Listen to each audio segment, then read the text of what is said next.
Welcome to Taiwan Report News Brief, news and analysis from Taichung, Taiwan. I'm Donovan Smith. All right, up today in the program, President Tsai urges constitutional reforms, and I go into a bit on the parties. The DPP is set to ram through judicial reforms against the opposition of the KMT, TPP, and NPP. A bill is to be introduced authorizing U.S. military intervention in the U.S. Congress. But up first, we got a ton of headlines. Taiwan's legislature is set to vote this week on motions to change the name of the national air carrier, China Airlines, and the cover of the Republic of China passports. In the contentious Kaohsiung City Council race for Speaker, Taiwan People's Party mayoral candidate and City Council member Wu Yizheng has stated he will not vote for a DPP candidate. KMT Chair Johnny Chang has said he will step down if the KMT doesn't secure the position. A survey by Cathay Financial Holding Company on how people plan to use their triple stimulus vouchers found that 42% would buy daily groceries, the company said.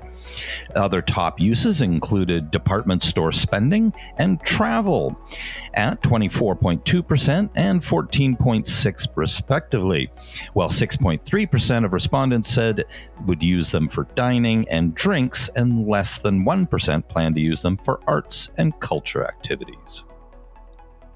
The total number of 5G subscribers is expected to reach 700 to 900,000 by the end of 2020, accounting for a penetration rate of 3 to 4%, according to estimates by local channel operators. Wistron Corp on Friday said that its board of directors had agreed to sell two of the firm's wholly owned subsidiaries to China's Luxshare Group as part of its plans to better integrate group resources and improve its smartphone assembly profitability. The subsidiaries assemble Apple iPhones, among other things. This allows Wistron to reduce dependence on China and to raise money, but it puts some important know-how into the hands of a Chinese company. Taiwan's export orders in June rose more than 6% from a year earlier, marking the fourth consecutive month of year-on-year increase, the Ministry of Economic Affairs said on Monday.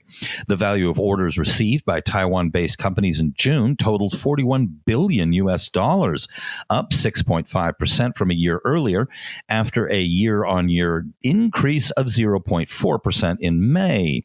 In terms of Taiwan's biggest export markets, in June, the United States placed the largest orders to Taiwanese exporters at $13.3 billion, followed by China, Hong Kong at $10.56 billion, up 13% from a year earlier, and Europe, $7.47 billion, up 10.8%.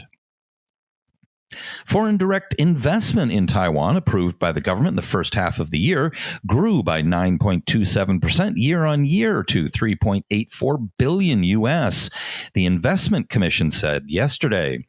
That was in contrast to a fall in global foreign FDI, which the commission estimated fell by up to 40% this year, citing the UN Conference on Trade and Development's World Investment Report. The commission approved $49.55 million with an M, U.S. in Chinese investment, a 4.38% increase from a year earlier.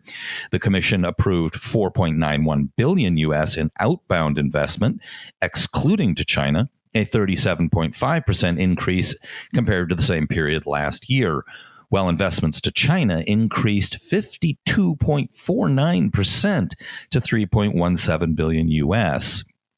Outbound investment to new southbound policy countries fell 2.79% year-on-year to $1.41 billion U.S. Taiwan's semiconductor manufacturing company TSMC said Monday it has no plans to build chip foundries in Japan, as reported, but it will not rule out such a possibility. Quote, TSMC gives top priority to its clients' demands, the company said when asked by CNA about a report in a Japanese newspaper, which said Sunday that Japan intends to invite TSMC and other global chip makers to build an advanced chip foundry there in partnership with domestic companies. Taiwan's Legislative Yuan formally launched a USA caucus on Monday to promote friendship and exchanges between Taiwanese legislators and their counterparts in the United States. 71 legislators from different political parties joined the USA caucus. All right, President Tsai, in her role as party chair, gave a speech at the Democratic Progressive Party's National Congress in Taipei.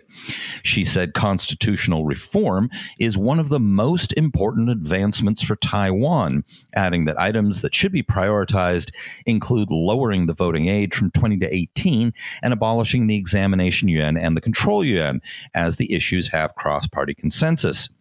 This means that removing the two branches of government is formally backed by the DPP. They'd been a little vague on that before. They'd been hinting. Interestingly, the KMT will not finalize its stance on the fate of the examination yuan and the control yuan until after it holds inter-party discussions, according to a KMT spokeswoman, in spite of many calls from within the KMT already to do so. The TPP and the New Power Party have already said they would support the move. All of the parties agree on lowering the voting age. Now, the president also made some comments that jumped out at me. Quote, in society, some people have been saying that with an absolute governing majority in the future, the DPP will inevitably become corrupt. In response, we should continually remind ourselves to prevent this prediction from happening. The DPP members of this generation must have a focused mission based on two core values.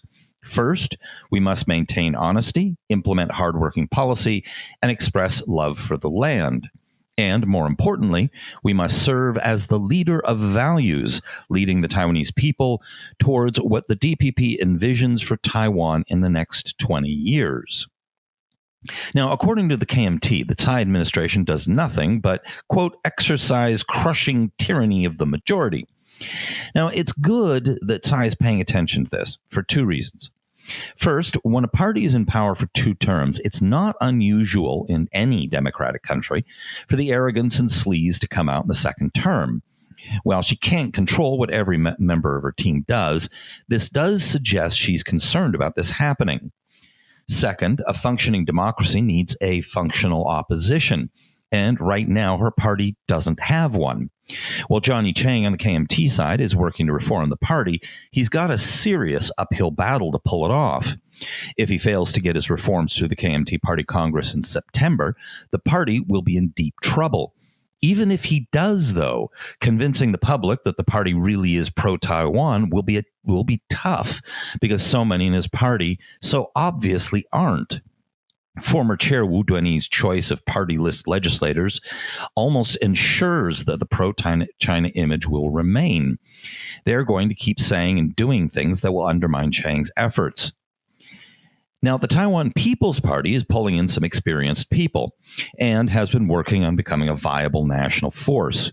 But with their 1-year anniversary coming up in August, it is still fair to say they are a half-baked party at best.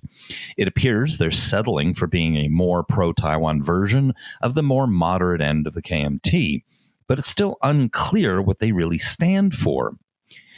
The New Power Party has a clear ideological stance, basically more pro-Taiwan than the DPP and further to the left. Their insistence on ideological purity, however, means their growth is slow, as they need to find viable candidates and then train them. They're short on experience, and unlike the TPP, seem averse to poaching experienced people from other parties. So, for the time being, we all need to hope the DPP doesn't become arrogant and corrupt, which is a big temptation considering their near total power and weak opposition. Tsai's guidance to keep them a party responsive to the public and clean is critical for the country until a viable opposition exists. It's good she's aware of this. Speaking of having near absolute power, the DPP is set to ram their version of judicial reforms through the legislature. They are going through the motions of consulting the opposition parties, but they've pretty much made it clear they're going to do whatever they want in the end. On the KMT side, they're talking about using scorched earth tactics to try and block it. The TPP and NPP are also both vehemently against the administration plans, leaving the DPP the only party in favor. They have a majority, though, and don't seem to care. That the judiciary needs to be reformed, pretty much everyone agrees on. The public has a high degree of distrust for it. Apparently, disapproval is as high as 80%. Taiwan currently uses a system where panels of judges oversee trial proceedings and deliver verdicts. The problem with this is, as someone put in the Taipei Times, the current unrefined trial system has resulted in 3 judicial maladies: judges prone to receiving bribes, judges inclined to becoming political pawns, and judges who we have dubbed dinosaurs, handing out rulings that are out of touch with society. The DPP's proposed lay judge system would comprise 3 professional judges and 6 citizen judges and operate on a joint deliberation and joint ruling model. However, this model would only be a 6-year trial to see if it works, and it will be highly limited. Of the over 200,000 criminal cases tried every year, the draft would only allow citizen participation in just 200 to 500 of them. In other words, for the next 6 years, not much would change. Opponents are calling for a full jury system, like those used in English common law countries. The DPP defends their plan as stable and calls juries too expensive. Proponents of the jury system note that it has been used for 1,000 years in the UK and is in 52 countries, suggesting it is a tried and true reliable system with the jurors answerable to no one and difficult to bribe. Plus, it is more representative of the people. I'm not a legal expert, so I'm not the best person to discuss this. But it is clear that the DPP's limited trial is unlikely to satisfy people's dissatisfaction with the judiciary. Republican House Representative Ted Yoho said over the weekend he plans to put forth a bill that would authorize the President of the United States to respond with military force if China decides to attack Taiwan. Yoho said on Fox Business, quote, "We are introducing a bill next week that's going to be called the Taiwan Invasion Prevention Act. This act is something that's going to lay very clear what our intent is," said Yoho, a vocal supporter of Taiwan. In fact, it will go to the point where it authorizes an authorization for use of military force if China invades Taiwan. And it'll be a sunset for 5 years, that AUMF, that would authorize the president to use force. He noted that under the U.S.'s current Taiwan Relations Act that took effect in 1979, the U.S. is committed to sell Taiwan enough weapons to defend itself. But when Xi Jinping has announced that he's ready to draw blood over Taiwan and reunify them, they forgot to ask Taiwan, Yoho said.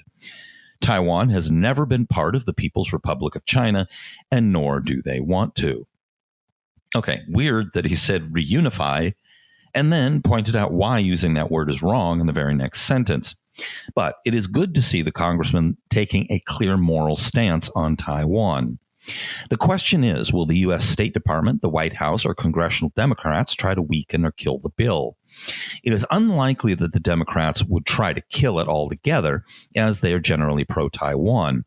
But there have been examples recently of the party intervening to soften or change the wording of bills. The State Department or the White House is a bigger worry. In past, they've worked hard to kill bills like this. Partly that was because they don't like Congress telling them what to do, and partly to appease China. The current administration doesn't appear to be much of an appeasement mood, however, so that's probably not a worry. If this bill passes, it would clearly be the most direct and powerful message of support from the U.S. Congress for Taiwan specifically. If I recall correctly, there was a similar bill in the 1950s, but that was for the Republic of China.